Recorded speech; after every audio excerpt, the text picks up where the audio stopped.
Cry, the Peacock by Anita Desai. Characters, Summary, Analysis. Hello and welcome to the discourse. Anita Desai or Majumdar is an Indian novelist and educator working as a Professor of Humanities at the Massachusetts Institute of Technology. In 1978, she was awarded the Sahitya Academy Award by India's National Academy of Letters for her novel Fire on the Mountain. In 1983, she won the Guardian Prize in the UK for her novel The Village by the Sea. She is a Fellow of the Royal Society of Literature, London. Her three novels, Clear Light of Day, 1980, In Custody, 1984, and Fasting Feasting, 1999, were shortlisted for the Booker Prize in the respective years. Her first novel was Cry, the Peacock, which was published in 1963. The novel tells the story of a girl facing existential depression, psychological discontent, and the fragility of sanity.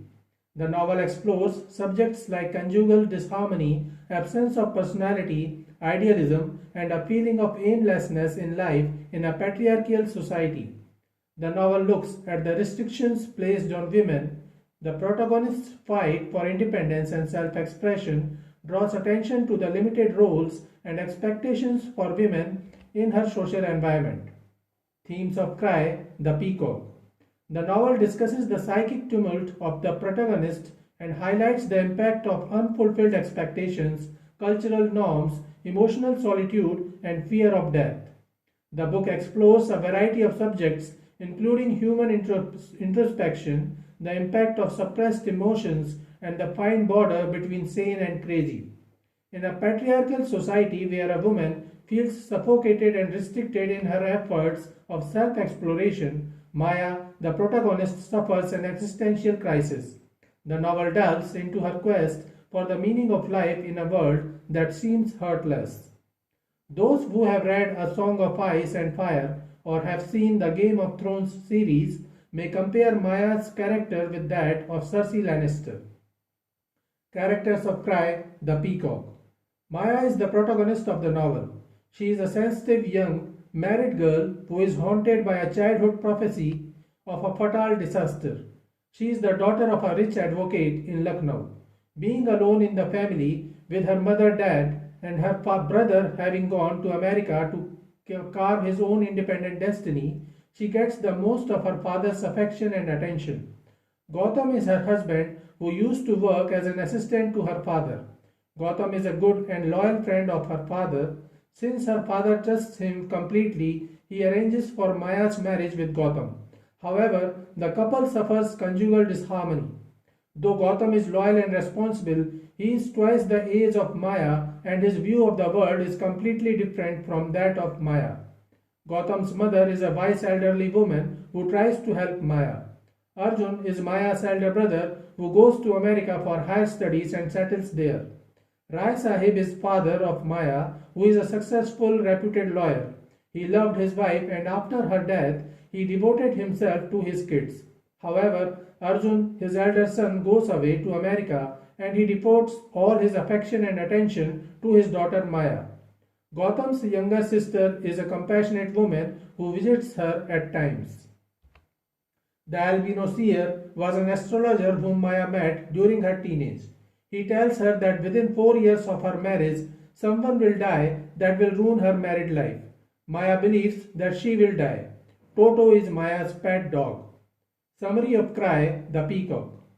The novel portrays the psychic tumult of a young and sensitive married girl, Maya, who is haunted by a childhood prophecy of a fatal disaster.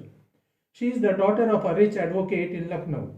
Being alone in the family with her mother, dad, and her brother having gone to America to carve his own independent destiny, she gets the most of her father's affection and attention, and in her moments of affliction exclaims to herself, no one else loves me as my father does."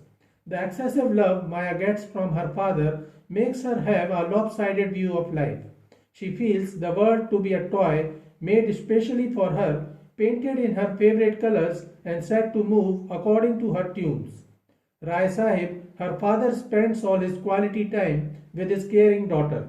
He always tries to fulfill his daughter's wishes, no matter what it is, and always takes care of his daughter. The mother of Maya died a long time ago, and since then her father has been everything to her, as he has taken care of her like a mother. Gautam, an assistant and friend of Rai Sahib, is a promising lawyer.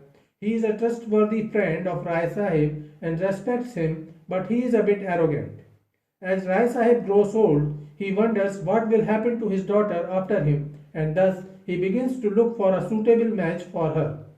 Though Gautam is younger than Rai Sahib, he is an aged person, about twice as old as Maya.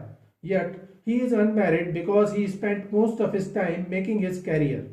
Rai Sahib notices that Maya is comfortable with Gautam, and though Gautam is too old for Maya, he trusts him that, like he cared for his daughter, Gautam too will take good care of Maya. Thus, he marries Maya to Gautam.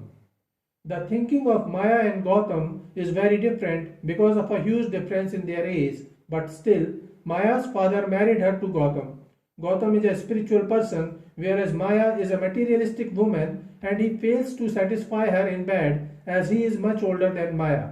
Before marriage, Maya used to be a delighted and passionate woman, but after marriage, her life is like hell because Gautam neither takes care of her nor gives her proper attention. She is neither able to get company from him nor physical or sexual satisfaction. She even takes initiative in love, but Gautam's response to it is astonishingly cold. Maya believes in a life of total absorption and involvement. Gautam preaches to her the need for detachment. Because of their temperamental differences, living together does not prove to be a wonderful affair, and conversation seems to be hopeless because they are not able to know each other and grow areas of common interest for establishing meaningful relationship with each other. Gautam's mother and sister visit their home once a week or sometimes once a month, and whenever they visit Maya's home, she gets some relief from her loneliness and sadness. To get rid of her loneliness, Maya begins caring for a dog whom she names Toto. During her loneliness, Maya often reminisces about her past and how her father used to love her. Whenever she gets a chance, she complains to Gautam that he doesn't love her and says, no one else loves me as my father does. When Gautam, a busy, prosperous lawyer, too much engrossed in his own vocational affairs, fails to meet her demands, she feels neglected and miserable. Seeing her morbidity, her husband warns her of her turning neurotic and blames her father for spoiling her. However, the reason for her depression is not the excessive love of her father, rather, she keeps brooding over the prediction by the albino astrologer of death, either of her or her husband within 4 years of their marriage. The terrifying words of the albino seer continue to haunt Maya as she feels that her fate and the time have come, and 4 years it was now. It was now to be either Gautam or her. One day, her pet dog Toto dies, which makes her completely gloomy, but for Gautam, it's not a big deal because he believes it's just a dog that she can easily replace with another pet dog. This further pushes Maya into depression. As the season of monsoon comes, every single peacock cries and dances in the rain to attract male peacocks. When she observes a peacock crying, she recalls the albino seer's talk about the myth surrounding the peacock's cry. Listening to the cries of peacocks in the rainy season, she realizes that she should never sleep in peace. She remembers the albino seer said that her life would be like that of a crying peacock who would never get her mate. She begins feeling the immense fear of death as the 4th year of her marriage comes close. However, the disenchantment and arrogance of Gautam makes her realize that it would be better if Gautam died instead of her. Maya suffers from headaches and experiences rages of rebellion and terror. As she moves towards insanity, she sees the visions of rats, snakes, lizards, and iguanas creeping over her, slipping their club-like tongues in and out. Her dark house appears to her like her tomb, and she contemplates the horror of all that is to come. Maya compares those lizards in her dreams with death. She begins contemplating the words of the albino astrologer that since the albino had predicted death to either of them, it may be Gotham and not she whose life is threatened. She makes up her mind that even if she was meant to die, she would transfer her death to Gotham. She remembers how Gotham is detached and indifferent to life. It will not matter to him if he misses life. In her depression, she begins thinking of the word murder.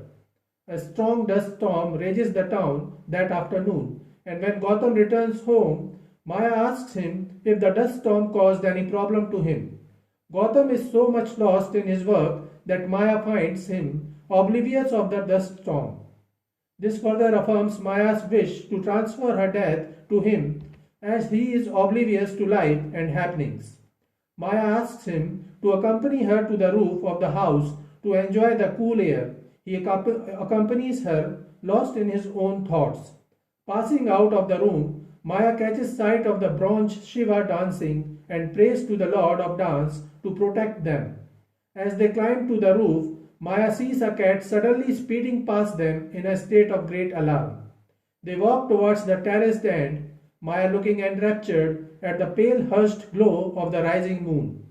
As Gotham moves in front of her, hiding the moon from her view, she, in a fit of frenzy, pushes him over the parapet to pass through an immensity of air down to the very bottom. Maya takes a sigh of relief as she not only gets rid of the fear of her death, but she also frees herself from her arrogant husband who was not fit for her from the start of their marriage. Afterward, the mother and sister of the late Gotham come and realize what just happened. However, they find Maya in a haphazard condition and realize that she has lost her mind. They send Maya to her father's home. Her father sends her to a mental hospital for her mental health care, and the novel ends. So this is it for today. We will continue to discuss the history of Indian English literature. Please stay connected with the discourse. Thanks and regards.